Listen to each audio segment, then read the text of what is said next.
Hello மக்களே, இன்றைக்கி நம்ம முதஸ் கிச்சனில் என்ன ரெசிபி பார்க்க போகிறோன்னா பிரண்டை தொகையல் தான். இந்த பிரண்டை தொகையல் ரொம்ப உடம்புக்கு நல்லது. இது எப்படி க்ளீன் பண்ணுறதுன்னு பார்ப்போம். இதில் இலை மாதிரி இருக்கும், இலை அப்புறம் நூல் மாதிரி சுற்றி இருக்கும். அதெல்லாம் நம்ம பிச்சு எடுத்துடணும். முருங்கைக்காய் எப்படி உடைச்சி நார் எடுப்போமோ அந்த மாதிரி இதையும் நம்ம க்ளீன் பண்ணி எடுத்துக்கணும். இந்த பிரண்டையை நம்ம க்ளீன் பண்ணி எடுக்கிறதுக்கு முன்னாடி நம்ம கையில் எண்ணெயை தடவிட்டு க்ளீன் பண்ணால் கையெல்லாம் அரிக்காமல் இருக்கும். இந்த பிரண்டையில் கால்சியம், விட்டமின் போடுற சத்துக்கள்லாம் அதிகமாக இருக்குது. அதனால் இது முட்டி வலி, கால் வலிக்கெல்லாம் ரொம்ப நல்லது. பேன் சூடானதும் 2 டேபிள் ஸ்பூன் நல்லெண்ணெயை சேர்த்துப்போம். சேர்த்துட்டு 2 டேபிள் ஸ்பூன் உளுத்தம் பருப்பை நல்லா லோ ஃப்ளேமில் வச்சு நம்ம பொன்னிறமாக வறுத்து எடுத்துக்கலாம். உளுந்து நல்லா பொன்னிறமாக வந்ததுக்கப்புறம் நான் 15 வரமிளகாய் எடுத்து வச்சுருக்கேன். அதை அது கூடவே சேர்த்து நல்லா வதக்கி எடுத்துருவோம். இப்போ இதை தனியாக ஒரு பிளேட்டில் எடுத்து வச்சிடலாம்.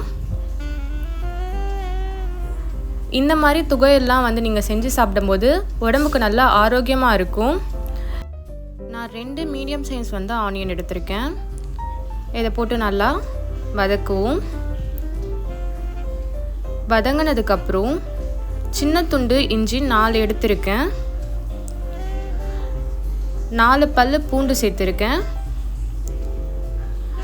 இதெல்லாம் சேர்த்து நல்லா வதக்கி விடுங்க. இந்த தொகையில் நீங்கள் வாரத்துக்கு ஒரு தடவை எடுத்துக்கலாம். இப்போ இது கூடவே நான் 2 நறுக்கி வச்சுருக்க தக்காளியை சேர்த்துக்கிறேன். சேர்த்து நல்லா வதக்கி விடுங்க. நம்ம லோ ஃப்ளேமில் வச்சு நல்லா வதக்கி விடுவோம். இது கூடவே நம்ம எடுத்து வச்சுருக்க பிரண்டையை சேர்த்துருவோம். பிரண்டையை சேர்த்து நல்லா கலரி விடுங்க. நெல்லிக்காய் சைஸான புளி எடுத்திருக்கேன். தேவையான உப்பு சேர்த்துக்கலாம். நான் கல் உப்பு 1 டேபிள் ஸ்பூன் சேர்த்துருக்கேன். உங்கள் சுவைக்கேற்ப நீங்கள் சேர்த்துக்கோங்க. ஒரு பிஞ்ச் பெருங்காயத்தூள் சேர்த்துருக்கேன் ஜீரணத்துக்கு. சேர்த்து எல்லாம் நல்லா வதக்கி விடுங்க. சிட்டி சைடில் இந்த பிரண்டெல்லாம் கிடைக்கிறது ரொம்ப கஷ்டம். நான் மார்க்கெட் போகும்போது இதை பார்த்தேன், அதனால் உடனே வாங்கிட்டு வந்துட்டேன். கொஞ்சம் போல் கருவேப்பிலையை சேர்த்துக்கலாம். கொஞ்சம் போல் கொத்தமல்லி தழையை சேர்த்து நல்லா வதக்கி விடுவோம். வதங்கினதுக்கப்புறம் நம்ம ஒரு பிளேட்டில் எடுத்து ஆற வச்சு எடுத்துருவோம். எனக்கு இந்த பிரண்டை தொகையில் ரொம்ப பிடிக்கும். நம்ம சேனலில் நிறைய பேர் சப்ஸ்கிரைப் பண்ணாமல் பார்த்துட்ருக்கீங்க. ப்ளீஸ் சப்ஸ்கிரைப் பண்ணுங்கள் ஃப்ரெண்ட்ஸ்.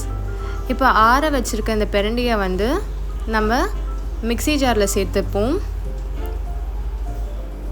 எல்லாம் சேர்த்து நல்லா பேஸ்ட் பண்ணி எடுத்துருவோம். நல்லா இந்த மாதிரி அரைச்சி எடுத்தாச்சு. இதை ஒரு பவுலில் எடுத்து வச்சுருவோம். எடுத்து வச்சுட்டு நல்லெண்ணெயில் கடுகு, உளுத்தம் பருப்பு, கருவேப்பிலை சேர்த்து தாளித்து நம்ம எடுத்தால் பிரண்டை தொகையல் ரெடி. பாய்.